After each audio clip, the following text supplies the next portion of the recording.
What you just saw was an example of kata Pinan Nidan, the second in the Pinan series.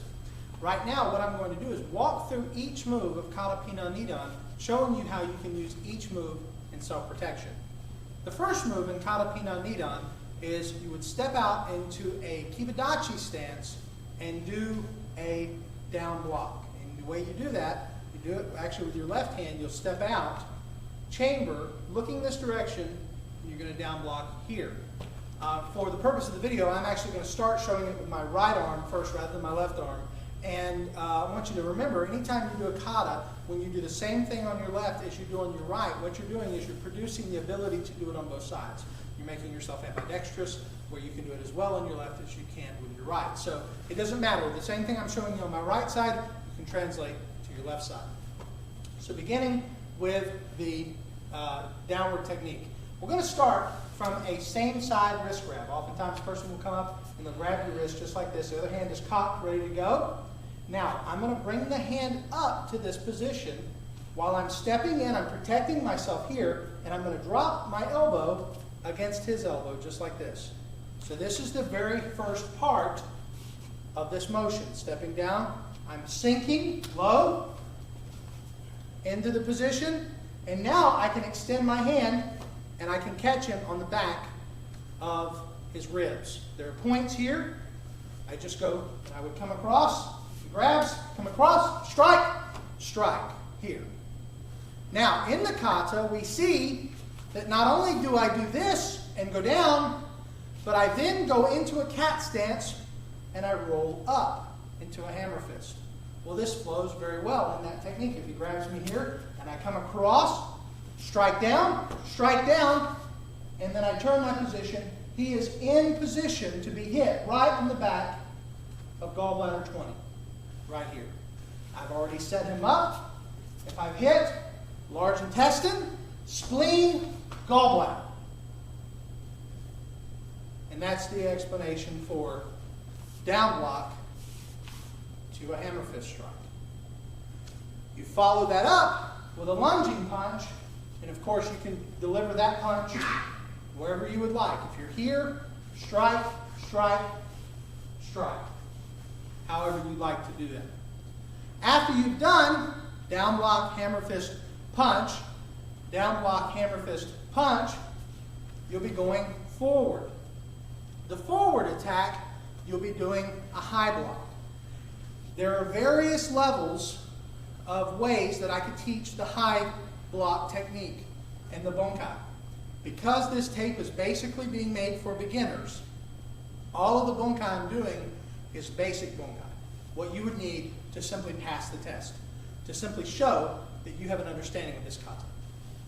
The basic Bunkai for a high block is, again, I'm working on hand wrist grabs, and just remember again, this could work from other attacks. The hand wrist grab is easy for me to explain with. Same side wrist grab. This time I roll over the top. This is the first motion of a high block. My hand goes underneath. Then my hand rolls like this and comes up. As he grabs, I put him here, the hand here, and as I roll, I want to go back against the Golgi tendon receptor, and as I hit, twist. Now, a lot of folks may comment, well, he's got another hand. Well, certainly he has another hand. And possibly before I did this, I may strike to create chaos. Because if I just went to here first, I may get hit with his other hand. And he may tense up. But if I go boom and I strike, then do that, I get the desired effect. And he is not in the frame of mind to put his energy here, because his energy is just went to protect his face. His other hand goes up to protect his face. Boom! Boom! Okay? So keep that in mind. Some of the techniques I'm doing are teaching principles. Other techniques rely on the fact that you can create chaos with a person. If he grabs me, I create chaos. Boom! And then I do the technique. So that's the first thing. High block going down the middle, number one. Another self-defense, another basic self-defense for a high block is like this. What if he were to grab me here by the lapel or by the shirt? instead of going underneath and rolling up, this time I'm going to come down on lung 5. Going to bring his head forward. That again, excuse me, looks like this. Watch. Right? I look the same. Step, as I do in the kata, hand comes up to the underneath part of the chin, and at the end motion, roll up, striking on the stomach points. So he grabs, boom. Looks just like the kata. Now, let's say he didn't go out. Boom, boom. And I can follow through, catching those stomach points on both sides. So that is basically to get to the ki. Now again, I'm going kind of quickly through this, but just trying to show basics. After the ki, you turn 45-degree down block and punch. I've discussed down blocks and punches on other videos, so I want to go past those. Just advise it to say it is a 45-degree technique, and in the Pinans, in our particular martial art, the Pinans begin 45-degree motion, and the reason why they do is they begin to teach you the principle of the body not being able to take shots at a 45-degree angle. He can take a straight-on shot. Come, please. If I hit, just straight in. Boom. But if I come off to the 45, it's less that he can take. All of our hits come in at a 45. Straight in, even, is still going in at a 45. So that teaches me principle. I get to my second ki, it's a punch. After my second ki, I turn into a cat stance with a low knife hand. A knife hand technique is very simple to understand because it teaches us what to do. It touches here and goes like this. It touches here and goes like this.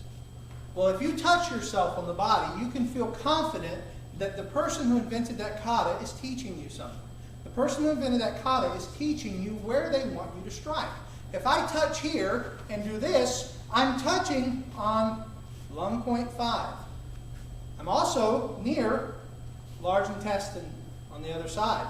So I can consider that to be, if he grabs me by the throat for a choke, I can consider that to be an attack to lung 5. And he's set up for my knife hand. Or, if I want to go to the outside of the arm, I could go to large intestine. And he's set up for a strike. Because he's got the point on the inside of the arm, which is here. He's got the point on the outside of the arm, which is here. They're both on the same muscle on the opposite sides of one another. This one we call, in basic karate, we don't call them by their names, we just talk about what they do. This is the numb arm point. If I strike this, if I push down into this, and if I just dig into that, I can numb his arm. If I push into this, we call this the leg point because it causes his knees to give a little. So, if he grabs me, that's 1. If he grabs me, that's 1. Both of them attacking the arm so that I have a strike to him. And that's a basic rundown of kata, Pinan Nidan.